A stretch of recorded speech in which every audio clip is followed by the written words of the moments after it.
Ngayon nga pala guys, ang gagawin ko ay maglilinis muna ako ng bahay bago ako pumunta doon sa may programa. At nagmamabilis na rin ako dyan guys sa aking gagawin. At ako ay nagluto na rin dyan guys. At ang mga plato dyan guys, inilagay ko lang dyan sa kusina or sa CR. Dahil dyan di naman ako naguhugas. Kasi pagkatapos rin naman ng programa, maugasan ko rin yan. Tapos, magluluto rin ako dyan ng itlog. Piniritong itlog guys. Para masabi ko naman sa inyo guys. Hello! Yan na guys. Yan at guys, ay tinapon ko na rin dyan yung mga natirang mga pagkain or mga ulam kasi nga nagmamabilis rin ako at siya pa mga ano na aking gagawin at ako ay nagluto na rin dyan guys. At ang mga plato dyan guys, inilagay ko lang dyan sa kusina or sa CR dahil dyan di naman ako naguhugas kasi pagkatapos rin naman ng programa, maugasan ko rin yan. Tapos, magluluto rin ako dyan ng itlog, piniritong itlog guys. Para masabi ko naman sa inyo guys. Hello! Yan na guys. Yan at guys, ay tinapon ko na rin dyan yung mga natirang mga pagkain or mga ulam kasi nga nagmamabilis rin ako at siya pa mga ano na yun, napanis na yata yun at tinapon ko na rin dyan yung machine at lumabas na rin ako dyan para tingnan yung tubig kung umaandar sa kanila para ako naman ang kumuha ng tubig kasi ubos na rin yung tubig ko at malapit na rin guys maubusan ng tubig ako guys. Pero ang nabutan ko dyan ay natapos or nakakatapos pala ng tubig kasi pumapatak-patak na rin dyan yung tubig dyan. Inigaan kaya guys. Kaya ang ginawa ko na lang guys na magtutupi na lang ako ng aking dyan or mga short para mailagay ko rin naman sa tamang lalagyan. Para may sampay ko yung mga guys kasi hindi pa yung mga tuyo. Nung umulan kanina hindi ko na ilagay sa sampayan yung mga yan. Nakikita nyo naman yung sampayan dyan, diba guys? Yan.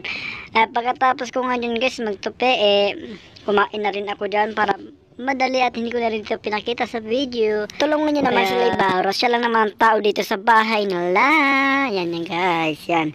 Pinayos ko na rin dyan yung mga kumot, yung mga inigaan ko dyan.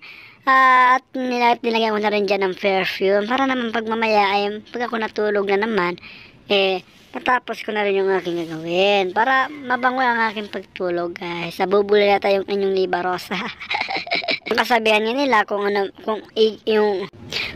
kasabihan nga natin kung anong inigaan mo, linisin mo yung tapat mo, diba? Kaya yan mga yan guys kinuha ko na rin din yung mga sampa, yung mga yan para maisampay ko na rin doon guys. Yan, pagkatapos yan guys palabas na rin ako dyan kasi nga diba sinabi ko na sa inyo na hindi ko sa inyo pinakain yung pagkain yan na guys hanggang malabas na inyong Libaro sa kanyang bahay sa kanyang tinitirahan ngayon.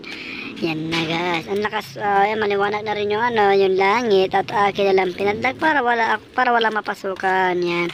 At naiyan na rin ako dyan guys kasi marami nga dyan guys na nakatingin sa akin kaya naman bumubula ako dyan ako papasukin o sasalihan ko ng programa o programa malapit din naman sa bahay namin yan malapit na yan yan yung nakatayo doon namin yun kung mag-vice presidente o Carsoats po sa amin yan yung school namin po guys. Kung gusto nyo bumisita dito lang yan sa Mamawi matatagpuan dito sa Basak Malatlet.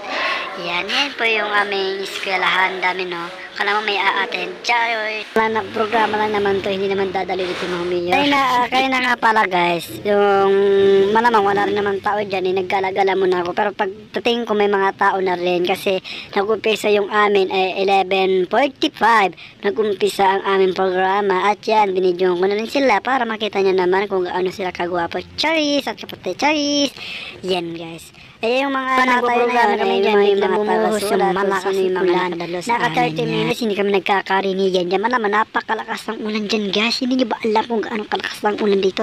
Araw-araw, umuulan dito sa Marawi. Hindi nyo ba alam yun? Abay, tingnan nyo naman sa Google kung gaano kalakas yung ulan dito. Pero hindi naman nagtagal, humina rin siya. Tapos yan, nagkumpis na rin dyan, guys.